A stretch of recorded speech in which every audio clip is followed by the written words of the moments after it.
எனக்குன்னு கை தட்டி விசில் அடிக்க யாருமே இல்லை. அதை யோசிச்சு பார்த்தேன், ஒரு மாதிரியா இருந்துச்சு. அது பத்தில நீ எதுக்கு கவலைப்படுற? நான், என் அப்பா, தீபாக்கா, பாண்டி, அப்புறம் நம்ம செல்வி, இவங்க எல்லாரையும் நாளைக்கு வர சொல்லிட்டேன். கண்டிப்பா நாளைக்கு வந்துருவாங்க. நாளைக்கு நீ பதவி ஏத்துக்கிறப்போ உனக்காக கை தட்ட இவங்க எல்லாருமே அங்க இருப்பாங்க. நாளைக்கு நீ மேடை ஏறி முதல் முறையா அரசியல்வாதியாக போற.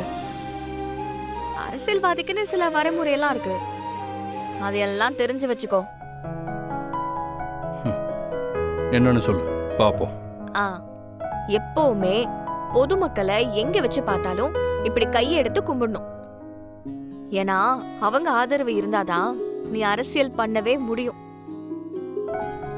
எக்காரணத்து கொண்டும் முன்ன மாதிரி இப்படி பந்தாவா சுத்துறது, அடாவடித்தனம் பண்றது, இதெல்லாம் பண்ணவே கூடாது. உன்கிட்ட யாராவது உதவின்னு வந்து கேட்டா உன் பவரை யூஸ் பண்ணி, பவர்னா இந்த பவர் இல்ல, புரியுதா? இது இல்ல, உன் இன்ஃப்ளூயன்ஸை யூஸ் பண்ணணும். அதை யூஸ் பண்ணி உன்னால எவ்வளவு ஹெல்ப் பண்ண முடியுமோ அதெல்லாம் பண்ணணும். அதை விட்டுட்டு இந்த மாதிரி ஸ்கூட்டில கேக் எடுத்துட்டு போற பொண்ணை தள்ளி விடுறது, அவங்க கிட்ட பிரச்சனை பண்றது, அந்த ஸ்கூட்டியை புடுங்கி யாருக்காச்சும் விக்கிறது, நான் சொன்னது புரியுதா? அதெல்லாம் இருக்கவே கூடாது. என்ன? அப்புறம் இன்னொரு முக்கியமான தகுதி, அது என்னன்னா, நாளைக்கு நீ இதை விட பெரிய பதவிக்கு போனா கூட பழச மறக்க கூடாது. அப்பவும் மக்கள் கிட்ட நல்ல அன்பா நட்பா பழகணும். அப்புறம் அதோட நிறுத்து. என்ன கொஞ்சம் இடம் கொடுத்தா நீ ஒன்னும் டீச்சர்லாம் இல்ல, கிளாஸ் எடுக்கிற.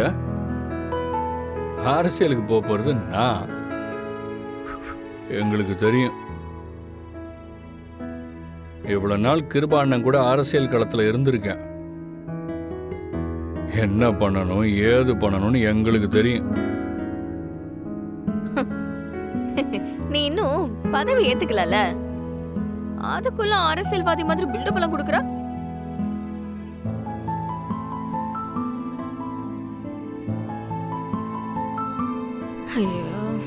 ஏய் ஏய், அந்த கண்ணாடி எடுத்துட்டு வா.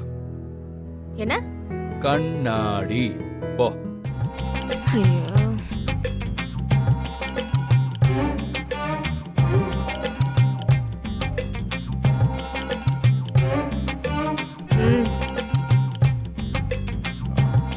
விபூதியடா,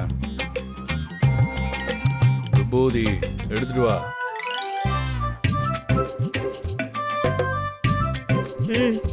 ஓபன் ஓபன் பண்ணு. வச்சு விடு.